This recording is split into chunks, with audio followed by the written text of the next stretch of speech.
Hola, buenos días. Espero que estén súper bien. Vamos a continuar como cada día jueves el estudio del libro de Juan. Vamos a partir del 19 al 34 hablando sobre que Jesús es el Cordero de Dios. Pero antes vamos a comenzar orando para que el Señor sea bendiciendo todo este tiempo. Padre, en el nombre de Jesús, Dios, te doy muchas gracias por este nuevo día que tú nos das, Dios, para poder conectarnos, Señor Jesucristo, para poder estar aprendiendo de tu palabra, Señor. Padre, si en este momento hay alguien que está triste, está bajoneado o no tiene ánimo, Señor, te pido que tú seas, Señor, renovando su fuerza, Señor, ayudándole para que juntos podamos con alegría gozarnos, Señor, en tu palabra, Señor Jesucristo, que es alimento para nuestra vida, Dios. Te pido en el nombre del Señor Jesús que seas hablándonos, Padre, y que todo sea para la gloria tuya, Dios. En el nombre del Señor Jesús. Amén. Vamos a comenzar leyendo Juan 1, versículo 19. Dice: Al día siguiente, Juan vio que Jesús se le acercaba y dijo: Miren, el Cordero de Dios que quita el pecado del mundo. Ahora, no sé si a alguno le llama la atención el hecho de que Juan presentó a Jesús como el Cordero de Dios. ¿Por qué Juan no presenta a Jesús de una forma en que todos lo conozcan como el Mesías? Porque recordemos un poco de unos jueves atrás, cuando estábamos hablando sobre los versículos 19 hasta el 28, en el cual hablaba de que los sacerdotes y los líderes del templo se acercaron para Juan para preguntarle si este era el Mesías o si era un profeta, mas él dice que no. Pero ahora presenta a Jesús como el Cordero de Dios y yo creo que ellos no hubieran entendido a qué se refería este. Igual algunos piensan de que era como una referencia al carácter manso y humilde como el de un cordero. Que claro, así era. Se puede ver reflejado en Mateo 11, versículo 29. Pero también se puede dar como a recordar que el cordero era como un animal empleado esencialmente para los sacrificios. Recordar que en el Antiguo Testamento, para entregarles ofrendas a Dios, ellos tenían que sacrificar un cordero para darlo como ofrenda a Dios y que pueda perdonarlos de sus pecados. Y no solamente en eso, sino se puede ver también en los primeros capítulos del Génesis, cuando Adán y Eva pecan, y en ese momento Dios no los desechó y los dejó sin nada, sino que Él tuvo que sacrificar a un cordero inocente y tuvo que sacar sus pieles para que estos se pudieran vestir. Y eso se puede ver reflejado de que un cordero inocente dio su vida para que ellos estuvieran bien. Así Jesucristo más adelante sacrifica su vida por el pecado que nosotros cometimos, siendo Él inocente. Podemos encontrar en este versículo un paralelismo con el Cordero descrito en el libro de Isaías. En Isaías 53, del versículo 6 al 7, dice: Todos nos descarriamos como ovejas, para cual se apartó por su camino. Mas Jehová cargó en él el pecado de todos nosotros. Angustiado él y afligido, no abrió su boca. Como cordero fue al matadero, y como oveja delante de sus trasquiladores, enmudeció y no abrió su boca. En realidad podríamos decir que todos los sacrificios del sistema levítico que habían en ese tiempo eran símbolos o sombras del sacrificio definitivo de Cristo en la cruz. Ahora, después dice que quita el pecado del mundo, Cordero de Dios que quita el pecado del mundo. Pensemos además que en el sistema levítico cada israelita se tenía que proveer de su propio cordero para el sacrificio por el pecado que ellos habían cometido. Pero más ahora es Dios mismo quien provee la víctima. Otra diferencia importante era de que la sangre de los animales sacrificados solo podía expiar o cubrir los pecados, mientras que Cristo quita el pecado. Esa simbología se ve igual una gran diferencia, que aunque ambos puedan ser sacrificados de una forma inocente, esto solamente cubría, más este lo quita por completo para que nosotros podamos ser una nueva criatura en Cristo. En Hechos 10:4 dice: Porque la sangre de los toros y de los machos cabríos no puede quitar los pecados. Y en primera de Juan 3:5 dice, y sabéis que Él apareció para quitar nuestros pecados. Evidentemente los judíos no esperaban el Mesías de este tipo. De hecho, a los mismos discípulos les costó mucho creer de que Jesús era realmente el Cordero de Dios que quitaba el pecado del mundo, el verdadero Mesías que venía para la salvación de muchos. Ellos no esperaban a un Mesías que viniera a sufrir, no esperaban su muerte. Y dentro de sus prioridades no estaba la salvación del pecado tampoco, sino de sus enemigos romanos. Por eso es por lo que finalmente fue rechazado por el pueblo Jesús. Porque ellos pensaban de que solamente daría como la salvación del pecado solamente de los enemigos romanos. Más Jesús da a entender de que todos somos pecadores. Más con Cristo somos nosotros liberados y quitados del pecado que nos tenía esclavizados. Sigamos. Juan 1, versículo 30. Dice, a Él me refería cuando yo decía, después de mí vendrá un hombre que es superior a mí porque existe desde mucho antes que yo. A Él me refería cuando yo decía. Esa parte. A Él me refería cuando yo decía. Al principio Jesús era un personaje bien desconocido en comparación a Juan el Bautista. Pero había llegado la hora de que Jesús entrara en escena y ocupara el lugar que demandaba su preexistencia, como se estaba profetizando ya en el Antiguo Testamento. Y en ese momento Juan se apartaba para darle el paso. Y él mismo, más adelante en Juan 3:30, lo describió de una forma bastante hermosa, que dice, a Jesús le toca crecer y a mí menguar. Ahora, versículo 31. No lo conocí como el Mesías, aunque estuve bautizando con agua para que Él fuera revelado a Israel. Yo no lo conocí.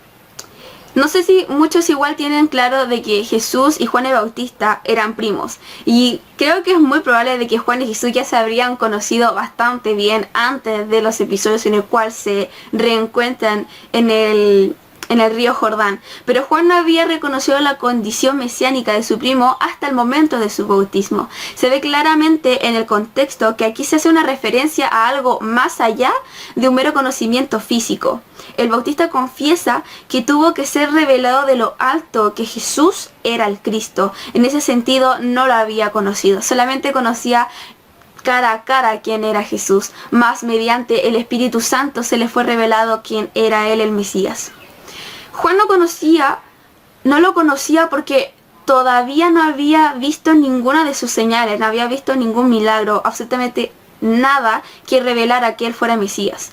Pero sin embargo, cuando nuestro Señor se presentó ante Juan para bautizarse, este le dijo, yo necesito ser bautizado por ti, ¿y tú vienes a mí? Estas palabras como que igual nos dejan ver en sí que conocía a Jesús antes de ese momento y que de hecho entendía que su vida de santidad era muy superior a la de él. Este detalle es interesante porque queda excluida la falsa sospecha de que Juan dio testimonio de Cristo a causa de la familiaridad que tenía con él, que no daba a entender de que solo porque era su primo, era un familiar, hablaba de tal forma con él, sino que era algo más sobrenatural, era algo más espiritual que tenía una relación íntima con Dios y Juan el Bautista para que fuera revelado mediante el Espíritu Santo. Luego en ese mismo versículo dice, estuve bautizando en agua para que Él fuera revelado de Israel.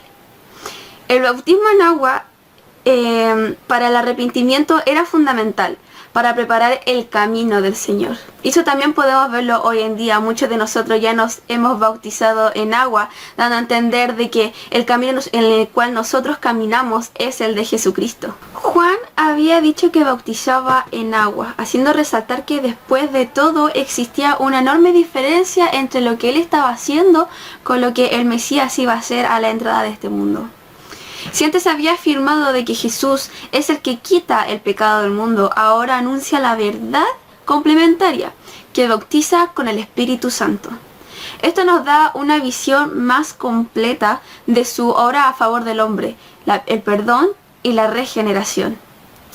Eso tuvo su cumplimiento en Hechos 2, versículo 1-3, hasta el 13, que habla sobre que en el Pentecostés, cuando fueron repartidas la lengua de fuego, inclusive decían que algunos estaban borrachos hablando, ya estaban hablando en contra de aquellos que estaban siendo bautizados con respecto al bautismo en lenguas, como muchos también podemos verlo hoy en día, y también muchos hoy en día tratan de locos a aquellos que tienen el bautismo en lenguas.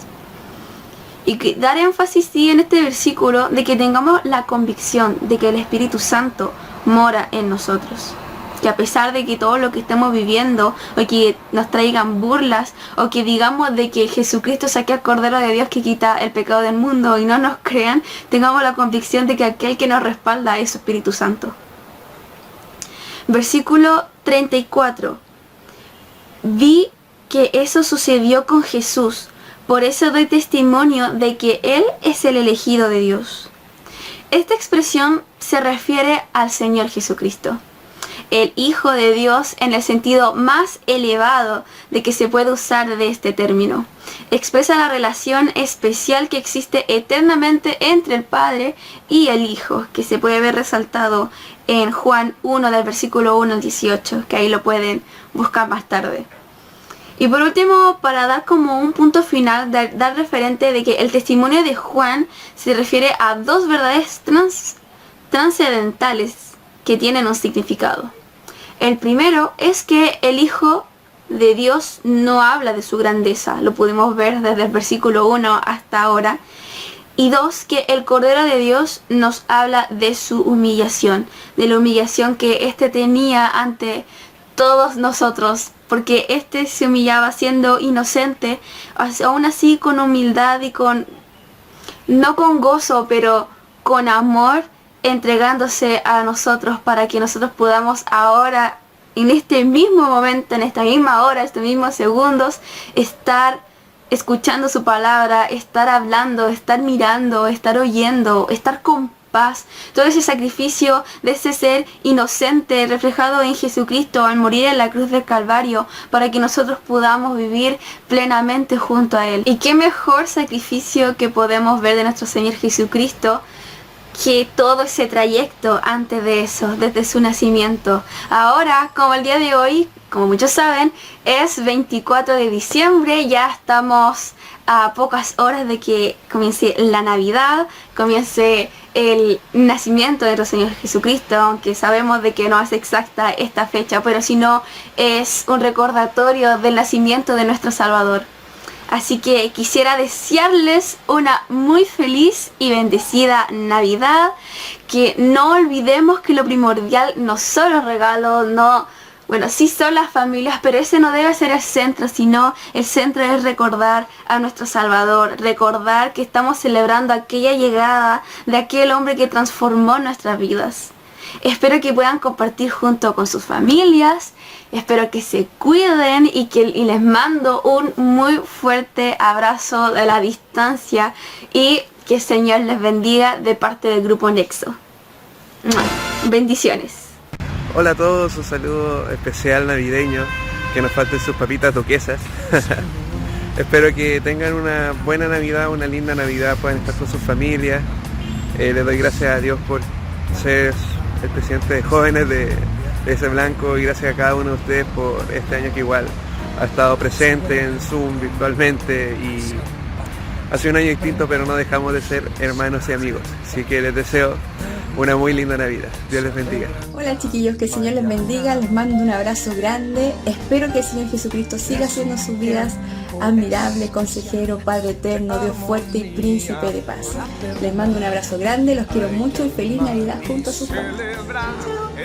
Hola, quiero enviar un cariñoso saludo a todos los jóvenes de Nexo y de EDC Blanco 1180, los jóvenes de Valparaíso, que como hoy es Navidad, quiero que lo pasen muy bien, que disfruten junto a su familia y que el amor, por sobre todas las cosas, esté presente en sus hogares, y que el amor de Dios los acompañe siempre, todos los días de su vida.